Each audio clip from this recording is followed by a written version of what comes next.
안녕하세요. 옥동중 2학년 학생 여러분, 역사쌤 박진주입니다. 오늘 7단원, 세계사 단원이죠. 그 중에서 두 번째, 인도의 통일제국 출현, 인도사에 대해서 잠깐 배워보도록 하겠습니다. 자, 먼저 인도라고 하는 이 지역, 세문안 지역에는 불교라고 하는 우리가 알고 있는 종교가 탄생한 지역이기도 한데요. 우리가 예전에 옛날에 4대 문명을 배웠을 때 인더스 문명을 배웠었어요. 그쵸? 근데 그 인더스 문명 중에서도 나중에 아리아인이 침입해 오면서 그 이제 새로운 신분제를 만들게 되었는데 그 신분제 이름이 카스트 제도였다고 배웠었어요. 그런데 그 카스트 제도에서 제일 꼭대기에 있는 사람들이 브라만교의 제사를 지내는 제사장 세력이었던 브라만 세력이었잖아요. 그런데 시간이 지나면 지날수록 정치적으로나 경제적으로 성장한 왕과 부사 계층, 그러니까 크샤트리아 계층이 되겠고요. 그 다음에 상인 계층, 바이샤가 되겠습니다. 그래서 그 두 개 계층이 당시에 브라만교가 하도 이제 자기네들만 권력을 차지하고 있다 보니까 불만을 품고 있었어요. 그래서 기원전 6세기경 인도의 고타마 시타르타, 우리말로는 뭐 이제 석가모니라고 부르고요. 그 자비와 평등을 강조하는 불교를 이제 만들었어요. 그 다음에 마우리아 왕조가 등장하게 되는데 오른쪽 위에 있는 지도에 주황색으로 표시된 이 지역이 바로 이제 그 마우리아 왕조가 되겠는데요. 찬드라구프타 마우리아라고 하는 사람이 북인도를 통일해가지고 수립을 했고 이제 기억해야 될 사람은 이 사람입니다. 전성기 때 왕이었고요. 아소카 왕입니다. 전쟁을 통해서 인도의 대부분을 통일을 했었고 중앙집권 통치체제를 마련하고 불교도 적극적으로 장려를 했어요. 이거는 뒤에 나가면은 그 나오는데 뭐 일단은 불탑이 당시에는 이렇게 생겼다는 거.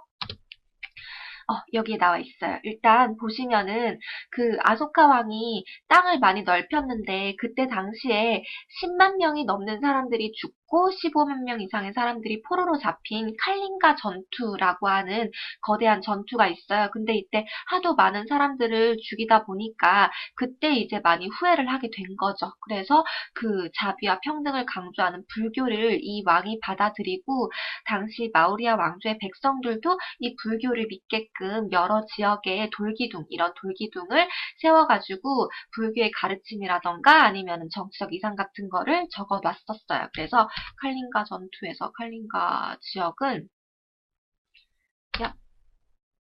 이쪽에 칼린가라고 보이죠? 이쪽 지역까지 쭉 이제 전투를 해 나가면서 많은 사람들을 죽이고 그렇게 이제 그 깨달음을 얻게 된 거죠, 일종의.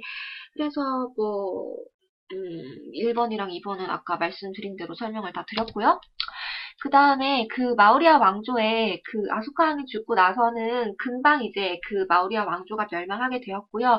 그 뒤로는 쿠샨 왕조라고 하는 왕조가 등장을 하게 됩니다. 그래서 이 쿠샨 왕조의 특징은 그 앞서서 마우리아 왕조가 약간 네모난 인도 반도에서 안쪽에 있었다고 치면은 쿠샨 왕조는 좀 더 바깥쪽 지역에 있었어요. 그러니까 좀 더 이제 서쪽이라던가 동쪽에 있는 그런 문물 같은 걸 받아들이기 쉬운 지역에 있었다고 생각을 하시면 되겠습니다. 그래서 쿠시안 왕조에서 마찬가지로 기억을 해주셔야 되는 왕이 카니슈카 왕, 당시의 전성기의 왕이었었고요. 인도의 최대 영토를 차지하고 동서 교류가 활발했고 아까 위치적으로 봤을 때 그 다음에 불교를 보호하고 장려하는 정책으로 대승불교와 간다라 미술이 발달을 했어요. 이때가 쿠시안 왕조의 전성기였었고요. 그래서 대승불교가 뭔지는 밑에 나오면은 이제 자세하게 나와 있습니다.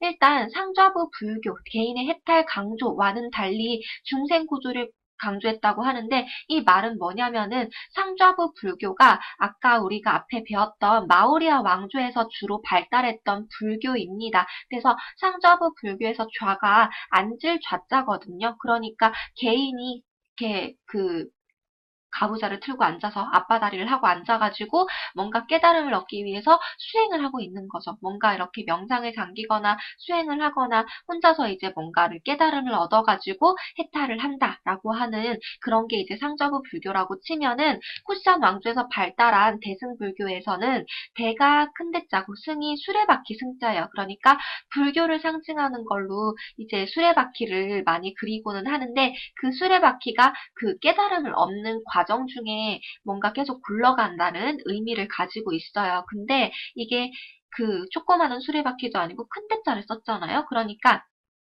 혼자만 깨달음을 얻는 게 아니라 많은 사람들을 깨달음에 얻게 해가지고 불교에서 말하는 천국인 극락으로 갈 수 있게끔 하는 그런 불교가 대승불교가 되겠습니다. 보다 많은 사람을 그 구제를 강조한다 해서 중생 구제를 강조했다라고 이제 해석을 하시면 돼요. 그리고 이때 발달한 미술이 간다라 미술인데 이거는 이제 쿠시안 왕조 때 서북 쪽에 보면은 이쪽에 간다라 지방이라고 적혀져 있죠. 여기에서 그 발달한 미술의 형태인데요.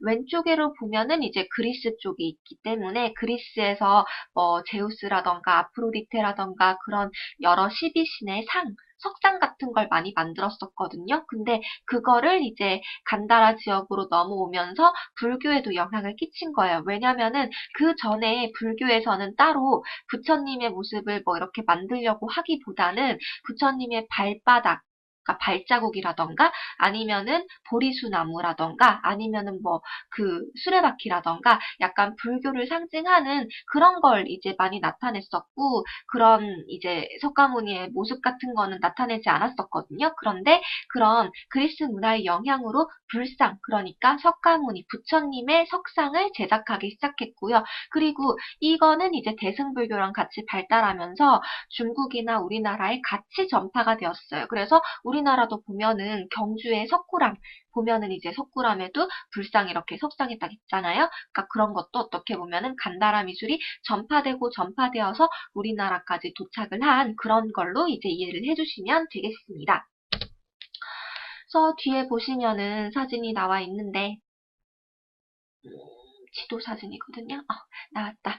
그래서 상좌부 불교와 대승불교의 주요 전파 지역을 말해보자 라고 나와 있는데 그냥 이거는 그 화살표의 색깔을 중심으로 보시면 돼요.